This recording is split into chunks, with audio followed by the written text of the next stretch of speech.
एक बार फिर आप सभी का स्वागत है। मैं Vikas Kumar Jha. Indian civilization culture का शॉर्ट टाइप क्वेश्चन लेके आए हैं, मोस्ट इंपोर्टेंट फर्स्ट चैप्टर का। ऑब्जेक्टिव अगर देखना हो तो इसके डिस्क्रिप्शन में डाला हुआ इंडियन सिविलाइजेशन का ऑब्जेक्टिव, वो आप देख सकते हैं, है ना।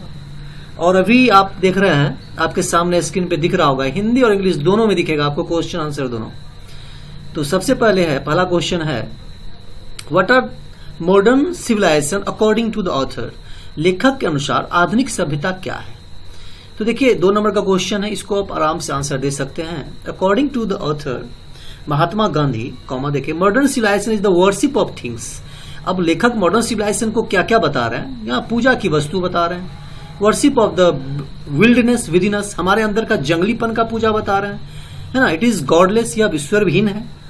दिस इज प्योर मेटेरियलिज्म, यह शुद्ध वस्तुवाद है। If we do not think about the bad qualities of material civilization it will make us destroy.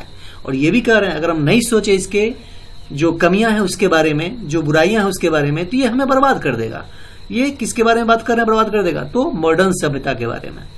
हाँ, आगे क्या कर रहे हैं, in such situation the author has advised us to stay away from it at all cost. और ऐसी स्थिति में लेखक हमें इस आधुनिक सभ्यता से बच के रहने के लिए कह रहा है।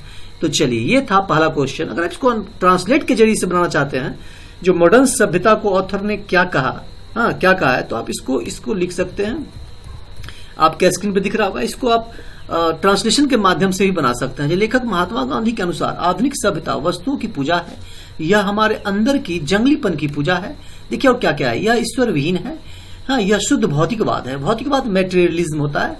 यदि हम भौतिक सभ्यता के दुर्गुणों को, बैड क्वालिटीज के विषय में नहीं सोचते, तो यह हमें डिस्ट्रॉय कर देता है। ऐसे में डिस्ट्रॉय कर देगा होगा यहाँ पे। ऐसे में लेखक ने हमें हर कीमत पर इससे दूर रहने के लिए सलाह दी है।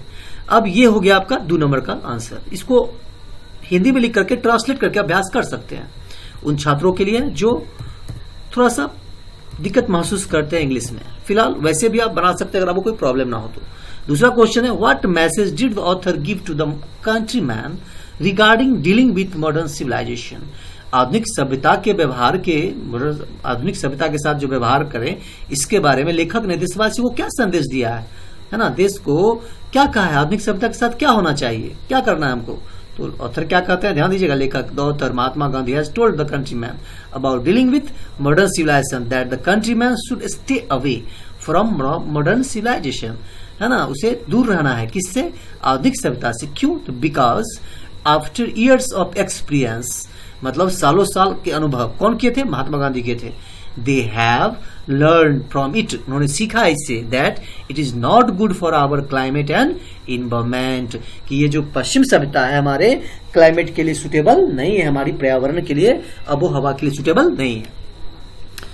अब आपको पता होगा महात्मा गांधी जी जब बैरिस्टर की पढ़ाई के लिए इंग्लैंड गए थे और उस समय पूर्ण रूप से मॉडर्न सभ्यता जिया था, इसलिए उनको पूरा अनुभव था। तो वही चीज यहाँ पे उन्होंने बताया है ना, आधुनिक सभ्यता का जो अनुभव किया है, तो इसलिए वो मैसेज दिए, भाई हम इसको जी के देख चुके हैं, आप जो है ना, हमको पता है, आप इससे बच के रहना, ठीक है, इससे दूर ही रहना अगर आप अच्छा चाहते हो तो। फिलहाल देखिए, इसको ट्रांसलेशन के माध्यम से अगर बनाना हो तो आप इसको, आपके स्क्रीन पे दिख रहा होगा इस ट्रांसलेशन। लेखक ने देशवासियों को आधुनिक सभ्यता के विषय में क्या बताया, तो लेखक के द्वारा बताए गए बातों को सामने दिख रहा होगा स्क्रीन पे। अगला क्वेश्चन हम अब देखेंगे। तो अगला क्वेश्चन क्या है, तो चलिए अगले क्वेश्चन की तरफ चलते हैं। What is the distinctive features of modern civilization. कई बार पूछा हुआ प्रश्न है, आधुनिक सभ्यता की विशिष्ट विशेषता क्या है, मतलब फीचर क्या है, इसकी विशेषता क्या है ना। तुलनात्मक भी कह सकते हैं और विशिष्ट क्वालिटी बोल सकते हैं। तो देखिए, जैसे कि टेक्स्ट में महात्मा गांधी ने कहा है, the distinctive feature of post modern civilization is the indefinite multiplicity, ठीक है, ऑफ ह्यूमन नीड्स। यह मनुष्य की चाहतों की बहुलता है, न खत्म होने वाली बहुलता है। मतलब मनुष्य की इच्छा, ऐसा इच्छा जो इंडिफिनिट हो, न खत्म होने वाला, हाँ, उसकी बहुलता है। मल्टीप्लिसिटी मतलब बहुलता। Which inspires the creation of more and more beautiful objects, जो क्या करता है, हमें इंस्पायर करता है आधुनिक सभ्यता कि और अधिक से अधिक खूबसूरत चीज बनाने का, without and and lies on the future, बिना इसमें कोई अंत ही नहीं है। कितना खूबसूरत, जितना खूबसूरत चीज हमको मिलता जाएगा उतना ही ज्यादा हम जो है उसके बारे में सोचते चले जाते हैं और इसका कोई भविष्य ही नहीं है। ऐसा कर इसका यही है कि इसका आधुनिक सभ्यता की विशिष्ट विशेषता यही है कि ये ना खत्म होने वाली चाहत जो हमें इंस्पायर करता है कि और भी खूबसूरत चीज बनाए और ऐसा चीज बनाए जो कभी खत्म ही नहीं होगा, है ना। हमेशा उससे और भी अच्छा करने की कोशिश में हम भविष्य की तरफ देखते रह जाएंगे हमेशा के लिए। तो चलिए, ये था इसका ट्रांसलेशन, आपके स्क्रीन पे दिख रहा होगा। चलिए चौथा क्वेश्चन देखें, इससे पहले आप ट्रांसलेशन भी लिख सकते हैं। चलिए पोस्ट करके, how did the author feel threatened by modern inventions. लेखक को आधुनिक आविष्कार से खतरा महसूस हुआ। कैसे भाई? लेखक को आधुनिक आविष्कार जो हो रहा है, अभी जो हो रहा है, उससे खतरा महसूस हुआ गांधी जी को। कैसे? तो आंसर क्लियर है। क्या कहना चाहते Gandhi ji? The author felt threatened by modern inventions because the author become aware of the immediate and specific consequence of modern inventions. He knew that this invention was going to deprive us of real happiness.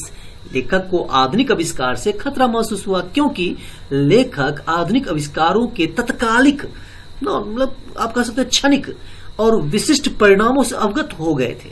वह जानते थे कि यह आविष्कार हमें वास्तविक खुशी से वंचित कर देगा। आविष्कार में जो वस्तुएं आ रही है ना, वो हमें क्षणिक सुख दे रहा है, लेकिन यह क्षणिक सुख हमारा परमानेंट खुशी को हमसे छीन लेगा। आप इसको ट्रांसलेट भी कर सकते हैं, ये आपके सामने है। ये भी कई बार पूछा हुआ क्वेश्चन है। What does the author like about materialism.